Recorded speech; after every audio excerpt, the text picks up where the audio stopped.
Hello, welcome to Lovely's Crafting Lodge. Today I am doing a flip through of a journal that I made for a young fella. He is into automobiles, bright colors, just a little bit of everything. So I left this pretty blank for him to kind of fill in as he wants for the summer and so forth. So this is Barracuda, and it was his favorite out of the calendar that he had. So we put that one on the front. And this is made of the covers are made of masonite board, and the spine is made of chipboard reinforced with Tyvek tape. 3-hole pamphlet stitch with wax linen thread, which I really enjoy using wax linen thread. I'll probably use that forever for my binding material of choice. So this is 3 signatures, and I'm not sure how big the spine is. I think it's an inch or so. I can check it.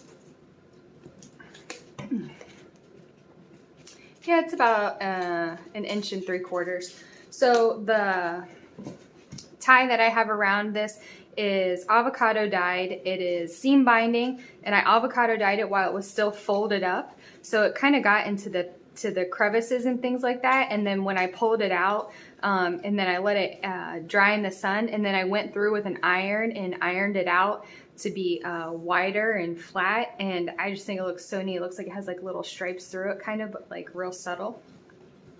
So yes, the cover is made of 2 masonite boards, and we have 3 signatures. The spine, or the inside of the pages, I have, it was like a giant architectural coloring book, and I went ahead and put those as I think they're called the end pages of the book. And then I put some fabric washi tape down the middle here for the spine, just to kind of give it a little bit of a different texture. So the first signature, started out with the car, and all of them have similar papers within each signature. I did a lot of hand dyeing on this, and free splatter maybe dyeing. So there's an atlas, there's cartoon book, like where you can draw your own cartoon page. Coffee, and actually I think I dyed this with black rice water maybe. Avocado dyed with some darker spots on here. I did put plain white paper. I thought that was going to be really interesting to see how he decided to use the plain white paper. Then I have blue dyed paper. This is with ink. That was not like an eco dye or anything. And then this is just some bright pink paper that it was a tie-dye kit that we had last summer, last summer when I first started this adventure. And I just kind of was outside in spray bottles and squirting paper and just kind of spraying it and see what would happen. So some of this is avocado dyed right here, and then it has a layer of kind of different, sorry, the puppy, different dyes around there. So the other side of the blank paper, and this is the 28-pound hammer mill paper. This is what I use for my mocha dyed, coffee dyed, avocado dyed, any kind of paper that I sell on my Etsy. I use the 28-pound paper now. I had a request from a potential customer, and she asked what weight paper I use, and I was kind of unsure. So I went and I looked at the package. Well, the package that I currently had was 20-pound, but I knew that's not what I had used consistently. So when selling paper, I decided to just go ahead and stick with one weight, one brand that gave good results. So that's what I'm going to go ahead and stick with. Some that's in my shop right now is the Staples 28-pound weight, and it's photographed, so it's clearly identified which is which. I don't know much difference about the brands, but I just wanted to stick with one for consistency. Coffee dyeing with stencils. Dyeing paper with stencils. Have you done this?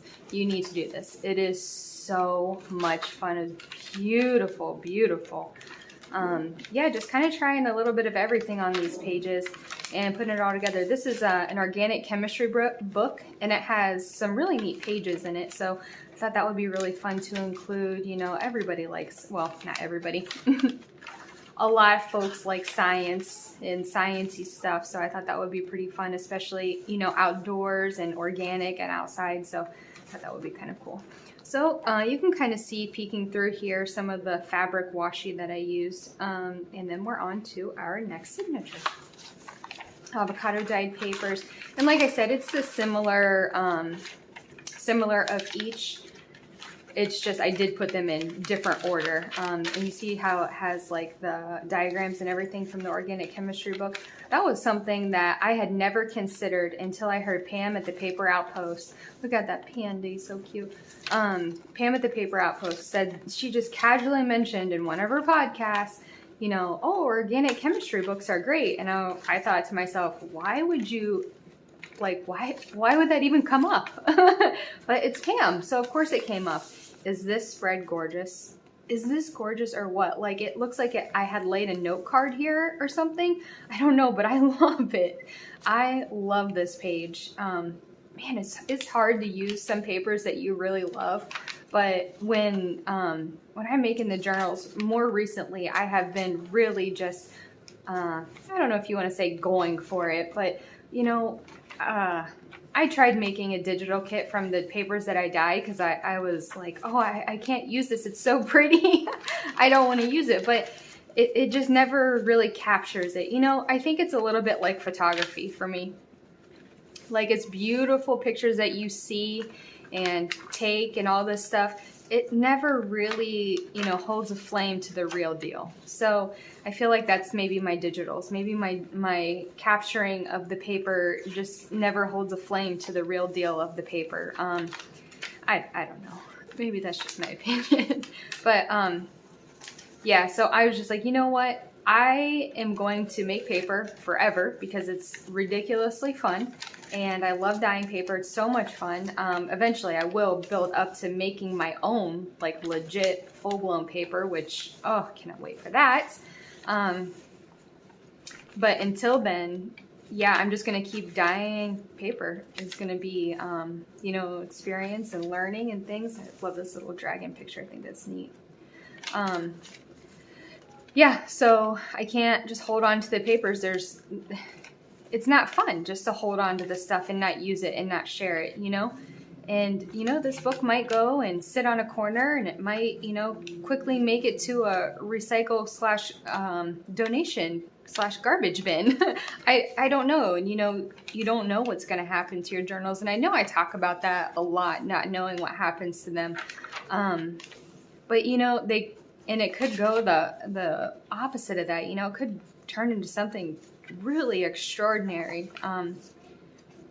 But either way, I had my full enjoyment making it and putting it together and gifting it. So, and I love this back spread right there.